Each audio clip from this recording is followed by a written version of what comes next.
Hello everyone, welcome back to try and test kitchen. આજે હું તમારી સાથે શેર કરીશ મગમાંથી બનતી એકદમ મસ્ત 100% નવી રેસીપી જે તમે ક્યારેય નહીં બનાવી હશે। મગનું શાક, કોરું કે રસાવાળું તમે ઘણીવાર બનાવ્યું હશે, મગના પુડલા પણ બનાવ્યા હશે। તો આજે આપણે મગની એકદમ મસ્ત નવી રેસીપી બનાવીશું। તો વિડીયોને એન્ડ સુધી જરૂરથી જોજો અને જો તમને રેસીપી પસંદ આવે તો વિડીયોને લાઇક કરજો, શેર કરજો અને મારી ચેનલને સબસ્ક્રાઈબ કરી બાજુમાં બેલ આઇકન આવશે એ જરૂરથી પ્રેસ કરજો જેથી તમને મારા બધા જ આવા નવા વિડીયોની નોટિફિકેશન મળતી રહે। મગમાંથી બનતી આ નવી રેસીપી બનાવવા માટે અહીંયા મેં 1 કપ લીલા મગને આખી રાત પલાળીને રાખ્યા હતા। 2 થી 3 વાર સારા પાણીએ વોશ કરી મગને આખી રાત પલાળ્યા હતા। તમે જોઈ શકો છો કે એકદમ સરસ આપણા મગ પલળી ગયા છે અને સાથે થોડા થોડા ફણગા પણ ફૂટી ગયા છે।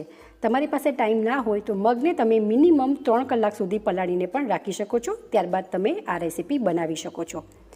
હવે આપણે આગળ વધતા પહેલાં થોડા મગ એટલે 1/4 કપ જેટલા મગને આપણે એક બાઉલમાં કાઢી સાઈડમાં રાખી દઈશું। આપણે એનો યુઝ પાછળ કરીશું તો હું તમને આગળ જણાવીશ।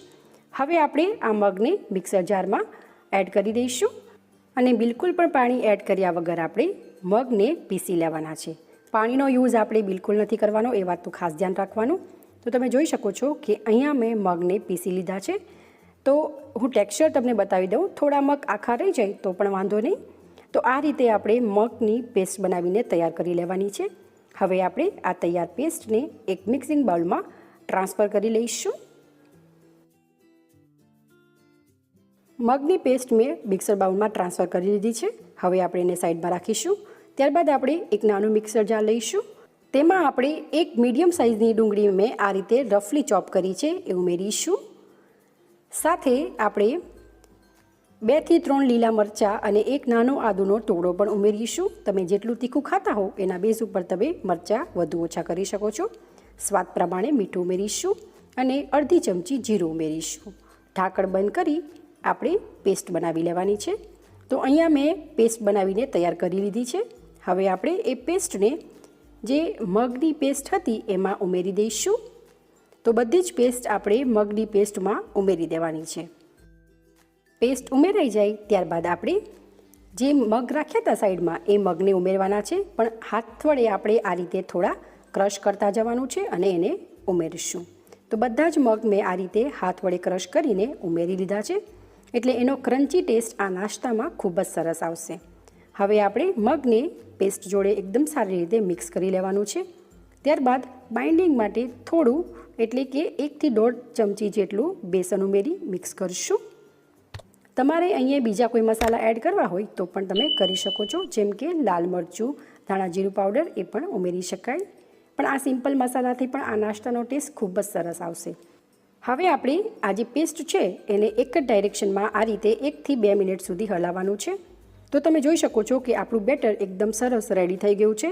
હવે આપણે બીજા હાથને પાણીવાળો કરીશું અને થોડું બેટર લઈ આ રીતે હાથ વડે થેપી લઈશું। તો નાની આપણે થેપલી બનાવતા હોય એ પ્રમાણે આપણે એને થેપવાનું છે।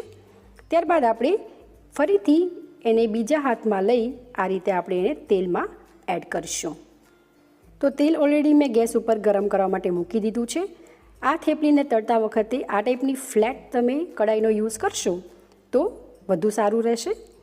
જો તમારે ફ્રાય ના કરવી હોય તો તમે શેલો ફ્રાય પણ કરી શકો છો।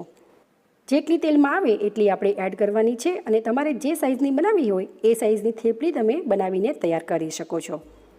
તો તમે જોઈ શકો છો કે આપણે જે પહેલાં એડ કરી હતી એકદમ સરસ ગોલ્ડન કલરની થઈ ગઈ છે। તેલ એકદમ સારું એવું ગરમ હોવું જોઈએ અને મીડિયમ ફ્લેમ ઉપર આપણે એને તળી લેવાની છે। તો એકદમ સરસ ક્રિસ્પી થાય ત્યાં સુધી આપણે એને ફ્રાય કરીશું। આપણે બેકિંગ સોડા એનો બિલકુલ એડ નથી કર્યો તો પણ ઉપરથી એકદમ ક્રિસ્પી અને અંદરથી એકદમ સોફ્ટ બનશે। તો તમે જોઈ શકો છો એકદમ સરસ કલર આવી ગયો છે, જેને જોતાં જ ખાવાનું મન થઈ જાય એવી આપણી આ મગની ટિક્કી બનીને તૈયાર થઈ ગઈ છે। તમે એને મગની ટિક્કી કહી દો, મગના ભજીયા કહી દો, મગના પકોડા કહી દો, બધું સેમ જ છે।